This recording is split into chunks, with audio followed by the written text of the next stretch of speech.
नमस्कार, मी दत्तात्रय तापकीर.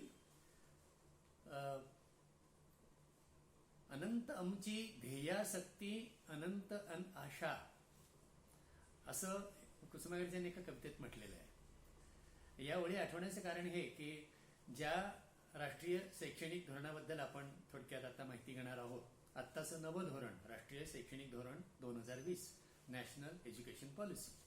तर ह्या नव्या धोरणाविषयी वर्णन करण्याकरता मला या शब्दांची आठवण झाली की अनंत आमची ध्येयासक्ती अनंत आशा.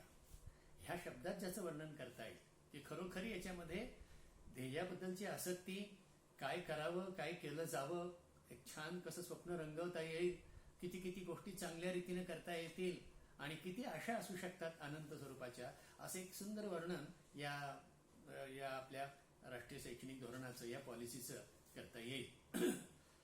अनेक बाबतीत ही पॉलिसी वेगळी ठरते. खूप आगळीवेगळी वैशिष्ट्ये त्यात आहेत. तिची ठळक वैशिष्ट्ये काही आपण आपल्या थोडक्या वेळामध्ये बघूया. मित्रहो, आपल्याला ठाऊक असेल की राष्ट्रीय शैक्षणिक धोरण हा शिक्षणाविषयक धोरणाचा अत्यंत महत्वाचा भाग मानला जातो. आपल्या देशाचा इतिहास पाहता स्वातंत्र्यानंतर अशा तऱ्हेचं धोरण ज्याला म्हणता येईल असं फक्त एकच झालेलं आहे, ते म्हणजे 1986चं.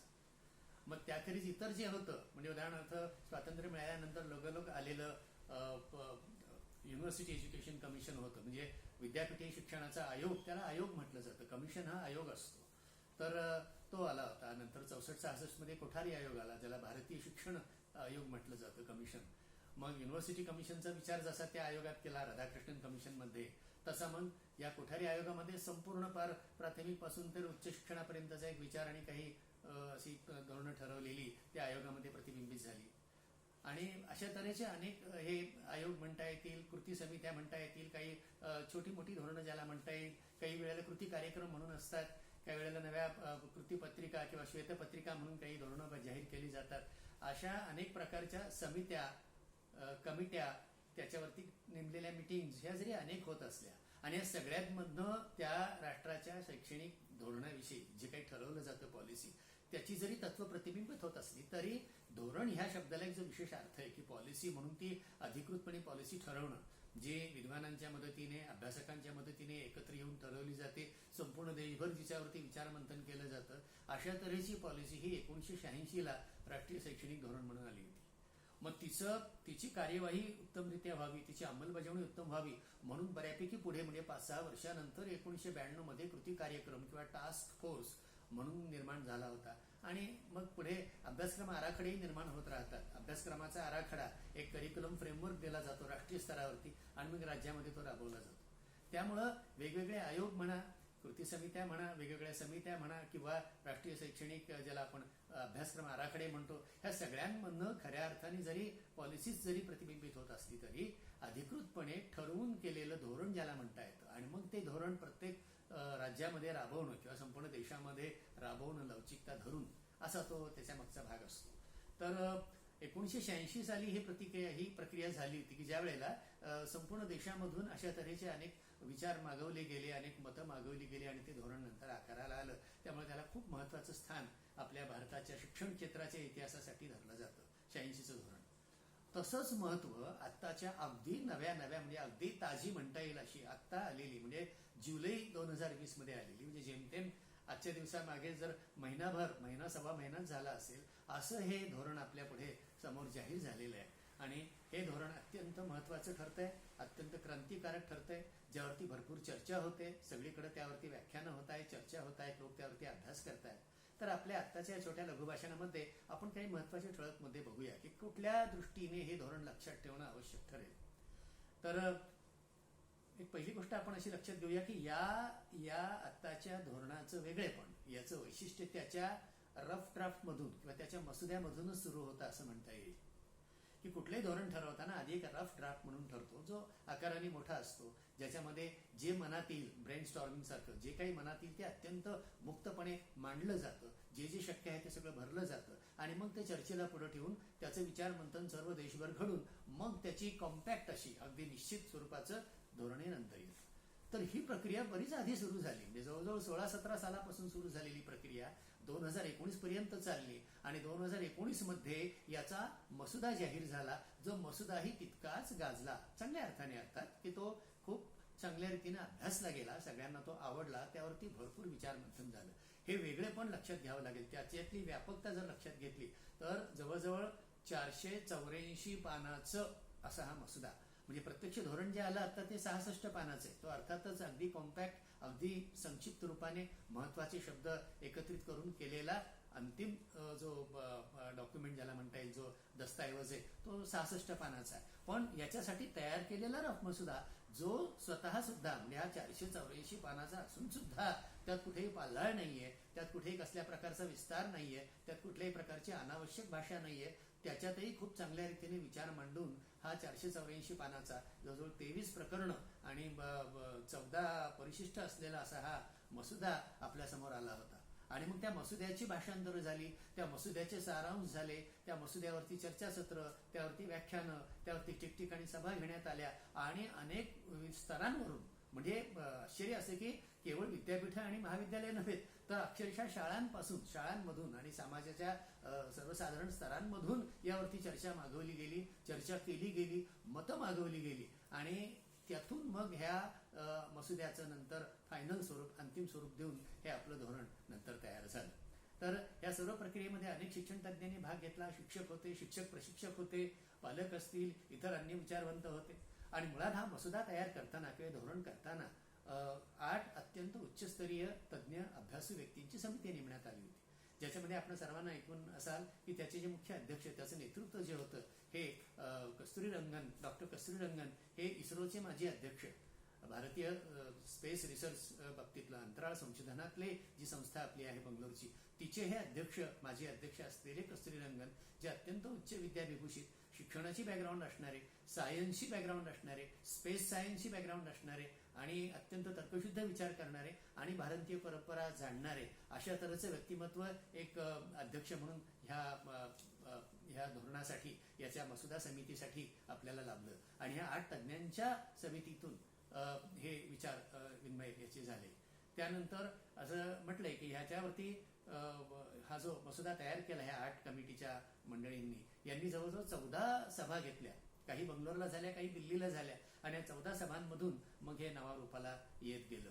आणि त्याच्यामध्ये अशी माहिती मिळते की जवळजवळ 74 अत्यंत उच्चस्तरीय राष्ट्रीय स्तरावरच्या शिक्षणाशी, उद्योगाशी आणि इतर अन्य तऱ्हेच्या ज्ञानाच्या क्षेत्रांशी संबंधित, उद्योगांच्या क्षेत्राशी संबंधित अशा 74 संस्थांशी कन्सल्टेशन, त्यांच्याशी विचार विनिमय, त्याच्याशी सल्ला असा घेण्यात आला आणि जवळजवळ 217 माननीय अभ्यासू आणि जाणकार व्यक्तींची चर्चा पण झाली.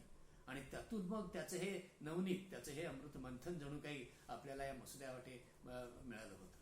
दुसरं असं की या मसुद्यासाठी जेव्हा सूचना मागवण्यात आल्या तेव्हा जो काही प्रचंड त्याला अभूतपूर्व उत्साह किंवा प्रतिसाद त्याला मिळाला तो महत्वाचा आहे. की असं ऐकण्यात येईल की जवळजवळ 2 लाखांहून अधिक सूचना प्राप्त झाल्या. अर्थात मग या 2 लाखाच्या सूचनांचा त्यांनी जेव्हा विचार केला असेल तो अर्थातच क्लब केले असतील, क्लस्टर केले असतील, त्याचे ग्रुप पाडले असतील, त्याचं एकमेकात करत त्यातला मूळ सार त्यांनी अर्थात स्वीकारला असणार आहे. आणि असं करत हे अत्यंत जिकिरीचं काम, म्हणजे 484 पानाचा मसुद्याचं 217 तज्ज्ञांची चर्चा केलेलं, 74 संस्थांची कन्सल्टेशन केलं आणि सामान्य जनतेच्या 2 लाख सूचनांचा विचार करून ते 66 पानांमध्ये आणणं, पुन्हा 4 विभागांमध्ये आणणं, एक साधारण 27 प्रकरणं त्याची छोटी मोठी, आणि हे 4 विभागातनं आणणं की ज्याच्यामध्ये अगदी पूर्व प्राथमिक शिक्षणापासून प्राथमिक शिक्षण, उच्च शिक्षण, व्यावसायिक शिक्षण, प्रौढ शिक्षण, निरंतर शिक्षण, तंत्रज्ञानाचं शिक्षण, संशोधन आणि हे सगळं कार्यवाहीत आणण्यासाठी त्याची यंत्रणा, शिक्षक प्रशिक्षण वगैरे सर्व गोष्टींचा यथासांग विचार अत्यंत सुंदर रीतीनं, अत्यंत कॉम्प्रिहेन्सिव्ह रीतीने ह्या धोरणात केलेलं आपल्याला आढळतं. तर हे याचं वैशिष्ट्य. आणि भारतासारख्या लोकशाही राष्ट्रालाही साजेसच आहे की जिथे जरी थोडा विलंब झाला तरी त्या विलंबामध्ये योग्य कारणासाठी विलंब होणं, योग्य कारणासाठी त्यामध्ये भरपूर मतभेद सुद्धा होऊ शकतात. काहींना काही पटलं नाही, काही टीका झाली, काही बाबतीत खूप स्तुती झाली, अशा सगळ्या गोष्टी करत काही हवंय, काही नकोय किंवा हे बरोबर नाही आणि ते चूक आहे वगैरे इतक्या तऱ्हेची चर्चा होत शेवटी हे धोरण आपल्या हातात आलेलं आहे. दुसरी गोष्ट अशी की हे मी स्पष्टपणे सांगू इच्छितो की धोरण हाती आलं ते अर्थातच निश्चितच उत्तम आहे, स्तुत्य आहे, अप्रतिम आहे, सगळं असलं तरी असा अर्थ नाही त्याचा की त्याचा उदोउदोच करायचा आहे किंवा अगदी स्तुतीच करायची. त्यालाही मर्यादा असू शकतात, त्यालाही काही त्रुटी असू शकतील, त्याच्यातही आणखी विचार व्हावा असं वाटत असेल, त्याच्यातही प्रत्यक्ष आपण कार्यवाही लागू तेव्हा काही अडचणी दिसायला लागतील. हे जरी खरं असलं तरी सुद्धा एक चांगलं तर्कशुद्ध परंपरेतल्या योग्य गोष्टींचा आदर राखत, आधुनिकतेची कास धरत, तर्कशुद्धतेने आत्ताच्या काळाची गरज लक्षात घेऊन जे करायला हवंय अशा पद्धतीचे खूप बॅलन्स्ड खूप ज्याला समतोल विचारांचं म्हणता येईल अशा तऱ्हेचे हे धोरण आपल्या समोर आलेले आहे. आणि हे ह्याचं वेगळेपण आहे. ह्या वेगळेपणामध्ये हा जो विचार केला गेला म्हणजे याच्यामध्ये कस्तुररंजन साहेबांनी जे त्यासाठी 5 गोल सांगितली होती ती इंग्रजीतनं अशी सांगितली की ते असं म्हणतात की त्यामध्ये ऍक्सेस, इक्विटी, क्वालिटी, अफोर्डेबिलिटी आणि अकाउंटेबिलिटी अशा तऱ्हेची 5 गोल सांगितले. त्यांनी ध्येय सांगितले की आपल्याला क्वालिटी हवी, आपल्याला गुणवत्ता हवी, आपल्याला समता समानता हवी आहे, आपल्याला ऍक्सेस हवाय, सगळ्यांच्या पर्यंत पोहोचेल शिक्षण, ही सुलभ पोहोचणं, प्रत्येकापर्यंत ही सुकरता शिक्षण पोहोचण्याची त्यातला ऍक्सेस म्हणता येईल. आणि अफोर्डेबल असणं व्यावहारिकदृष्ट्या हे सुद्धा त्यात गृहीत धरलंय. आणि अकाउंटेबिलिटी म्हणजे त्याच्यामध्ये जबाबदारी, आपलं दायित्व फिक्स करणं हा सुद्धा भाग आलेला आहे. अशा तऱ्हेने अत्यंत बॅलन्स पद्धतीने ही गोष्ट मांडण्यात आली. पुढचं वैशिष्ट्य ह्याचं की एखाद्या धोरणासाठी किंवा कुठल्याही मोठ्या डॉक्युमेंटसाठी एक तऱ्हेचं किंवा संस्थेच्या कार्यासाठी मिशन एक गृहीत धरलं जातं किंवा व्हिजन गृहीत धरलं जातं. तर व्हिजन म्हणताना आपण त्याला मराठीमध्ये दृष्टीलक्ष असं एक म्हणू शकतो की दृष्टीसमोर काय लक्ष ठेवलंय. तर ते व्हिजन जे आहे ह्या धोरणाचं, ह्या व्हिजनमध्ये त्यांनी भारतीय शिक्षण म्हणजे शिक्षणामधला ते भारताला धरून असलेलं, भारताचं वाटेल असं शिक्षण असा शब्द वापरला गेलाय. सस्टेनेबल असणारं, शाश्वत विकास गृहीत धरून केलेलं, व्हायब्रंट समाज, जो समाज ज्ञानाधिष्ठित असेल, जो समाज सतत शिकायला उद्युक्त असेल असा आणि सर्व तऱ्हेच्या महत्वाच्या पारंपरिक आणि आधुनिक मूल्यांची बांधिलकी असलेला आणि भारतीय मूल्यांची बांधिलकी असलेला असा समाज निर्माण करण्याचं ध्येय त्या शिक्षणातनं ठेवलेलं आहे. मी मुद्दाम त्यातलं मिशनचं जे वाक्य आहे मूळचं इंग्रजीतनं ते आपल्याला वाचून दाखवू इच्छितो, त्यातनं कल्पना येईल.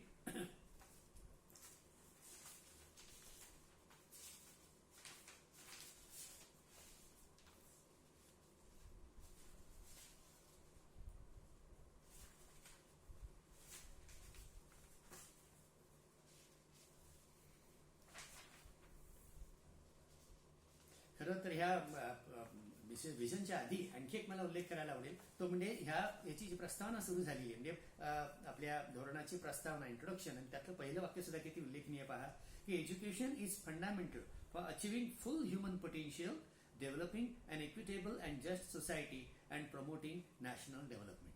म्हणजे राष्ट्राच्या विकासाकरता शिक्षणाचं कॉन्ट्रीब्युशन किंवा योगदान काय असू शकतं अशी अत्यंत सुंदर सुरुवात करत त्या परिचयाची सुरुवात झालेली आहे. आता आपण मगाशी म्हटलं ते व्हिजन बद्दल जे मला म्हणायचे की ज्यामध्ये भारत केंद्रित शिक्षण असा शब्द आलेला आहे. म्हणजे इंडिया सेंटर्ड एज्युकेशन असावं की सगळ्या जगाचा विचार करायचा आहे, ग्लोबल एज्युकेशनचा विचार करायचा आहे, सगळं जग पुढे चाललंय, आपला देश पुढे चालला, हे सर्व असलं तरी सुद्धा एक भारतीयत्व शिक्षणातलं जपणं हे म्हणताना असं म्हटलेलं आहे त्या व्हिजनमध्ये, the national education policy envisions an India centric education system that contributes directly to transforming our nation sustainably into an equitable and vibrant knowledge society by providing high quality education to all. म्हणजे अगदी शेवटचा शब्द vision मधला all आलाय. म्हणजे education to all, शिक्षण सर्वांसाठी. कसं तर हाय क्वालिटी, त्याला दर्जा उच्च असला पाहिजे. आणखी कसं तर ते अशा समाजासाठी शिक्षण हवं जो समाज, हे शब्द किती सुंदर आहेत पहा, की जो समाज हा कसा असेल तर व्हायब्रंट नॉलेज सोसायटी, जो अत्यंत चैतन्याने मुसमुसलेला, चैतन्याने भारावलेला, चैतन्याने झपाटलेला, शिकत राहायची उत्सुकता, शिकत राहण्याची जिज्ञासा असणाऱ्या समाजाला तयार करण्याकरता असा समाज जो शाश्वत विकासासाठी झटेल आणि हे करताना तो भारतीयत्वाचं केंद्रीभूत शिक्षण असा घेईल, अशा तऱ्हेचं ध्येय याच्यामध्ये ठेवलेलं आहे. तर त्यामुळे एकंदरीतच ह्या शैक्षणिक धोरणाने आपल्याला अनेक महत्वाचे क्रांतिकारक बदल सुचवले, अत्यंत उच्च अपेक्षा अत्यंत उदार मनाने धरलेल्या आहे. म्हणजे याच्यामध्ये मी असं म्हणेन की एका खूप मोठा आदर्शवाद आणि वास्तववाद म्हणजे आम्ही फिलॉसॉफी ज्याला आयडियालिझम म्हणतो, हा आयडियालिझम आणि रिअलिझम याची उत्तम सांगड यात घातलेली आहे. हे करत असताना म्हणजे आकांक्षापुरती गगन ठेंगणे असं ज्या शास्त्रज्ञाला वाटत असेल, असे ज्येष्ठ आणि श्रेष्ठ शास्त्रज्ञ कस्तुरीरंगन ज्यांची संपूर्ण कारकीर्द आणि हयात ही या वैज्ञानिक दृष्टीने आकाशात झेप घेण्यात गेली, अशा वैज्ञानिकांनी जेव्हा हे स्वप्न पाहिलं की तीच त्यांची ध्येयवादी वृत्ती जणू काही यामध्ये प्रगट झालेली दिसते. की आपल्याला ध्येय धरताना मग मग हलकं सलकं छोटं काय धरायचं, मग का नाही उच्च स्वप्न बघावे की राष्ट्र किती प्रगत होईल किंवा आपण किती उच्च तऱ्हेचं सगळ्या द बेस्ट पॉसिबल गोष्टी कशा आणू शकू हा विचार इथं केला गेला. आणि हा करताना जरी भराऱ्या असे पंख घेऊन स्वप्नांच्या भराऱ्या मारल्या असल्या तरी जमिनीवरनं पाय सोडलेले नाहीत. हे भान ठेवणं, वास्तवतेचं भान ठेवणं, प्रत्यक्ष देशातली सद्यस्थिती आणि परिस्थिती काय आहे तिचं भान ठेवून, ज्याला आपण साहित्यामध्ये आदर्शोन्मुख यथार्थवाद असा एक शब्द आहे, म्हणजे आदर्शाच्याकडे झुकणारा, आदर्शाकडे झेपावणारा वास्तववाद, म्हणजे ज्याचे पाय जमिनीवर आहेत, जो वास्तववादाशी भान ठेवू नये आणि आदर्शवादाकडे झुकतोय, अशा तऱ्हेचं हे स्वप्नपूर्तीचा मार्ग दाखवणारं. आणि दुसरा एक मला मुद्दा असा वाटतो की या सगळ्याच धोरणामध्ये एक अत्यंत काय म्हणता येईल त्याला, शिक्षणशास्त्रीय आणि मानसशास्त्रीय म्हणजे एज्युकेशनल किंवा पेडॅगॉजिकल आणि सायकोलॉजिकल किंवा एज्युकेशनली सायकोलॉजिकल अशा बाबतीतली कारणमीमांसा स्पष्टपणे सांगितलेली. म्हणजे कुठलीही निर्णय घेताना, धोरण ठरवताना तिथं एखादा मुद्दा का ठेवला किंवा एखादी अपेक्षा का व्यक्त केली हे सांगताना त्याला ही शास्त्रीय कारणमीमांसा सांगितलेली, त्याला मानसशास्त्राची कारणं सांगितली किंवा त्याच्यामागे पेडॅगॉजिकल कारणं सांगितली, याचं भान ठेवलेलं आहे. आणि दुसरं असं की भूतकाळातल्या चुका लक्षात घेऊन आतापर्यंत आपण कुठे कमी पडलो, आतापर्यंत काय चुका झाल्या, ह्या ध्यानात घेऊन भविष्यामध्ये आपल्याला काय करायला हवं याचाही खूप चांगला बॅलन्सिंग विचार यात केलेला दिसतोय. आणखी आता असं म्हणता येईल की ह्या मंडळीमध्ये याचं वेगळेपण सांगता येईल की या मंडळीमध्ये एका बाजूला सैद्धांतिक पार्श्वभूमी म्हणजे थेरॉटिकल बॅकग्राऊंड आणि दुसऱ्या बाजूला तिचं प्रात्यक्षिक कार्यवाही, त्याची प्रॅक्टिकल इम्प्लिकेशन, त्याचं उपयोजन, या दोन्हीची सांगड घालण्याचा प्रयत्न केलेला आहे. या सगळ्यामध्ये कुठेही मूल्याधिष्ठित जे काही तत्व आहेत, मूल्याधिष्ठित तत्वांची कुठेही तडजोड केलेली नाही. याची गरज नाही, त्याची गरज नाही, हे टाकाऊ, हे जुनं आहे किंवा याला काही अर्थ नाही आणि मग सगळ्या जगाच्या बरोबर पुढे जाताना आपल्या काही गोष्टी विसरल्याच चालतील असं ठेवलेलं नाही. ज्या आपल्या भारतीय संस्कृतीशी सुसंगत असणाऱ्या गोष्टी, ज्याबद्दलचा आपल्याला अभिमान वाटला पाहिजे, आस्था बाळगली पाहिजे, आपल्या विविधतेतली एकतेचं भान आपल्याला कसं ठेवलं पाहिजे, आपल्या प्रत्येक ठिकाणी असलेली प्रादेशिकता, प्रत्येक ठिकाणी असलेली विभिन्नता, तिचा आदर आणि या विभिन्नतेतली एकता, तिचा पण आदर, हे दोन्ही एकाच वेळेला हातात हात घालून जाऊ शकतं, हा आशावाद बाळगलेला आहे. नाही तर अन्यथा यामध्ये पूर्वग्रह दूषित दृष्टिकोन येऊ शकतात किंवा काहींना असं वाटू शकतं की हे दोन्ही एकत्र कसं असेल, तर असं नाही. हा खूप सुंदर समन्वयाचा दृष्टिकोन ठेवलेला आहे की हे जे आदर कुठल्या गोष्टीचा, तर स्थानिक गोष्टी, काही स्थानिक ज्ञान असेल, काही स्थानिक कलाकृती असतील, काही स्थानिक परंपरा असतील, काही स्थानिक कौशल्य असतील, ह्यांच्याकडे सुद्धा ज्याला आपण देशी कौशल्य, एतद देशीय, इंडिजिनस म्हणतो, ह्या कौशल्यांचा विचार, भारतीय परंपरांचा आणि कलांचा विचार, आणि हे करताना त्याला आधुनिक ज्ञानाची आणि आधुनिक तंत्रज्ञानाची जोड, या दोन्हीची सांगड ही आवर्जून आग्रहाने तिथं मांडायचा प्रयत्न केलाय, त्याचा मेळ घातलेला आहे. तसंच अगदी अशक्यप्राय गोष्टीचा हव्यास न धरता, म्हणजे स्वप्नपूर्तीत स्वप्न रंगवत असताना अगदी अशक्यप्राय अशा गोष्टींचा हव्यास न धरता जे प्रयत्न साध्य आहे, जे करण्यासारखं आहे, जे करू शकतो आपण, जे दृष्टीच्या पुढे दिसू शकते, अशा प्रयत्नसाध्य गोष्टींचाच इथे आग्रह धरला गेलेला आहे. आणखी एक असं केलेलं आहे की आपल्या ज्या चुका झाल्या, ज्या आपल्या मर्यादा आतापर्यंत दिसून आल्या, जिथं आपण चुकत गेलो आपल्या इम्प्लिमेंटेशन मध्ये म्हणा किंवा विशेषतः शिक्षक प्रशिक्षणामध्ये म्हणा, त्या बाबतीत अत्यंत कठोर ताशेरे ओढणारा असं हे धोरण आहे की तिथं स्पष्ट सांगितली, कसली हायघाय न करता निर्धार व्यक्त केलेला आहे की जिथं चुकीचं चालतं, प्रशिक्षण म्हणा किंवा शिक्षणाची पद्धत म्हणा किंवा शैक्षणिक संस्थांची कार्यवाही म्हणा, तिथे कठोरपणे त्या बंद करणं, अशा संस्था बंद करणं, अशा पद्धती बंद करणं किंवा असे निर्णय, काही खात्रीलायक निर्णय घेता येणं, या पद्धतीचा विचार याच्यामध्ये केलेला दिसतोय. हा निग्रहीपणा जिथं आवश्यक आहे तिथे निग्रहीपणा दाखवलाय आणि जिथे लवचिकपणा दाखवायचं तिथेही तो दाखवला गेलाय की तिथे असा कठोरपणा धरलेला नाही. म्हणजे लवचिकता, विषयांमधली लवचिकता, विद्यार्थ्याला किती तऱ्हेचे विषय शिकता यावेत हे फार छान रीतीने ती दिली, परिपूर्ण लवचिकता या धोरणाने आपल्याला दिलेली आहे. हे करताना आपल्याला वंचित घटक दुर्लक्षिलेले नाहीत कुठे. ज्या समाजाकडनं, ज्या वंचित समाजातल्या वंचित घटकांपर्यंत शिक्षण पोहोचण्याचं आपलं आधीपासूनचं असलेलं ध्येय हे निश्चितपणे परत आवर्जून ठेवलेलं आहे आणि तिकडे आवर्जून लक्ष पण वेधलेलं आहे. आता मला वाटतं समारोपाकडे येताना मी असं म्हणेन की इन जनरल नेमके काय असे स्पेसिफिक मुद्दे आहेत की जे आपल्याला ह्या धोरणाबाबतीत लक्षात ठेवता येतील. तर मगाशी म्हणाला तसं शिक्षणाचा गाभा भारतीय असावा असं सांगितलं गेलं. त्यानंतर समताधिष्ठित आणि शाश्वततेसाठी शिक्षण असा ह्या तत्वाचा अंगीकार केला गेला. त्यानंतर शिकणारा समाज ही कल्पना पूर्णतः ग्राह्य धरली गेली. त्याच्यानंतर लगेचच एका वर्षामध्ये राष्ट्रीय अभ्यासक्रम आराखडा आणण्याचं प्रॉमिस या धोरणाने दिलेलं आहे. पुढे महत्वाचा आकृतीबंध बदल केलाय जो अगदी सामान्य व्यक्तींपर्यंत पोहोचलाय आणि पॉप्युलर झालाय. तो म्हणजे आकृतीबंध, ज्याला आपण 5+3+3+4 हे जे म्हणतो की ज्यामध्ये वयाच्या 3ऱ्या वर्षापासून ते वयाच्या 18 वर्षापर्यंत हे जे शिक्षणाचे टप्पे दिलेले आहेत हे नव्या पद्धतीचा आकृतीबंध आला. नंतर पहिल्यांदाच पूर्व प्राथमिक शिक्षण म्हणजे बाल शिक्षणावरती आवर्जून भरपूर भर देण्यात आला. पुढे महत्वाचं म्हणजे शिक्षण हक्क कायदा, राईट टू एज्युकेशन ऍक्ट, याची व्याप्ती वाढवण्यात आली. म्हणजे आता हा 3 वर्षे ते 18 वर्ष अशी वाढवण्यात आली.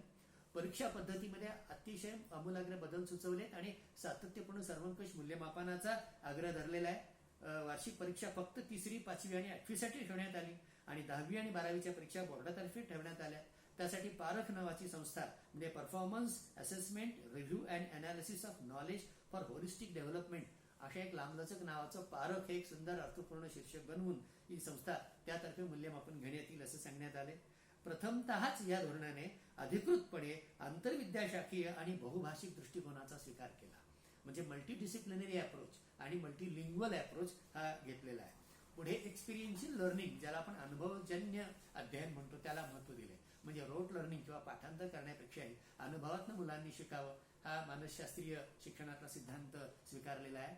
तसंच राष्ट्रीय स्तरावर अनेक महत्वपूर्ण संस्था निर्मितीचे काही निर्देश दिलेले जे आता वेळेअभावी आपण सगळ्यांचा उल्लेख करू शकत नाही इथे, पण तपशिलात आपण अभ्यास करू शकता की खूप महत्वाच्या राष्ट्रीय स्तरावरच्या शैक्षणिक संस्था निर्माण करण्याबद्दल सूचित केलेलं आहे. शिक्षकांचं प्रशिक्षण, शिक्षक प्रशिक्षक अभ्यासक्रम आणि शिक्षक प्रशिक्षण महाविद्यालय या बाबतीत गुणवत्तेच्या दृष्टीने खूप महत्वाचे निर्णय हे धोरणात घेतलेले आहेत. पुढे समताधिष्ठित शिक्षणाच्या दृष्टिकोनातून लैंगिक समानता किंवा स्त्री पुरुष समानता या धोरणाचा विचार करताना सगळ्यात महत्वाचं म्हणजे आणि अगदी वेगळं वैशिष्ट्य आहे अपवादात्मकते म्हणजे तृतीयपंथी घटकाचं, तृतीयपंथी समाजाचा देखील इथे आवर्जून विचार केला गेलाय. सर्व स्तरांवरती अभ्यासक्रमाची विषयाची पूर्वी कधीही नव्हती एवढी लवचिकता ठेवलेली आहे. तसंच कला, विज्ञान आणि वाणिज्य यामधली विभक्तता, सेपरेशन हे पूर्ण दूर केलेलं आहे. नंतर अभ्यासक्रम विषयक आणि अभ्यासक्रमेतर म्हणजे करिक्युलर आणि एक्स्ट्रा करिक्युलर हा भेद सुद्धा काढून टाकलाय. बहुविद्याशाखीय आणि एकात्मिक शिक्षणावरती भर देण्यात आला. तसंच अध्ययन अध्यापनामध्ये संकल्पनात्मक आकलनावर, ज्याला कन्सेप्ट फॉर्मेशन म्हणतो, कन्सेप्ट म्हणजे अंडरस्टँडिंग एखाद्या विषयाचं आकलन, त्याच्यावरती अधिक भर दिलाय की आकलन नसताना केवळ पाठांतर नको. पुढे चिकित्सक आणि सृजनशील विचार, क्रिटिकल आणि क्रिएटिव्ह थिंकिंग यांचं महत्व सांगितलेलं आहे. तसंच नैतिक आणि राज्यघटनेतील आपली भारतीय राज्यघटना त्यातल्या मूल्यांच्याकडे आवर्जून लक्ष वेधले आणि त्याची जोपासना करण्याबद्दल निर्देश केले. तसंच शिक्षणात म्हणजे अलीकडे ते तत्व आलेलंच आहे इन्क्लुझिव्ह एज्युकेशन, हे सुद्धा ऑफकोर्स त्याला ड्यू वेटेज, त्याला महत्व देऊन सांगितलेलं आहे. तंत्रज्ञानाचा पुरेपूर वापर केला जाईल ही हमी दिलेली आहे. सांस्कृतिक विविधता आणि स्थानिक विवक्षित संदर्भ यांचा देखील आदर आणि स्वीकार केला जाईल असं सांगितलंय. पारदर्शी आणि परिणामकारक कार्यवाहीसाठी हलकी फुलकी पण निग्रही, फार सुंदर शब्द वापरलेत, लाईट बट टाईट अशा तऱ्हेची पद्धती वापरली जाईल की ज्यामध्ये मॉनिटरिंग, संनियंत्रण, त्यावरती देखरेख या पद्धतीची कशी ठेवली जाईल. नंतर उत्तम व दर्जेदार संशोधन, ज्यासाठी राष्ट्रीय स्तरावरची संशोधन संस्था कल्पिलेली आहे. पुढे एकंदरीत शिक्षण व्यवस्थेच्या प्रगतीचं सातत्यपूर्ण सर्वंकष मूल्यमापन होत राहील अशी ही हमी देण्यात आली आहे. व्यावसायिक शिक्षण आणि आजीवन शिक्षण, व्होकेशनल एज्युकेशन आणि लाईफ लॉंग एज्युकेशन यावरही भर दिलाय, त्याची जोपासना केली जाईल म्हणून सांगितलंय.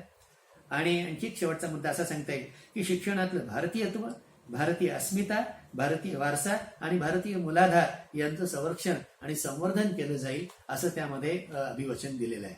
तर अशा प्रकारे असं लक्षात येईल की ही पॉलिसी जी आहे ही कसा अभ्यास करावा, कसं ज्ञान मिळवावं, काय मिळवावं, तसंच ते कसं मिळवावं आणि कसं वापरावं, हाऊ टू थिंक याचा विचार करणारी ही पॉलिसी आहे. जुन्याचं सोनं हा विचार गृहीत धरून जे टाकाऊ आहे ते बाजूला टाकून आधुनिकतेची कास धरून आपल्या देशाच्या भवितव्यासाठी वर्तमानाचा विचार करत भवितव्याकडे वेध घेण्यासाठी तयार केलेली अशी ही पॉलिसी आहे.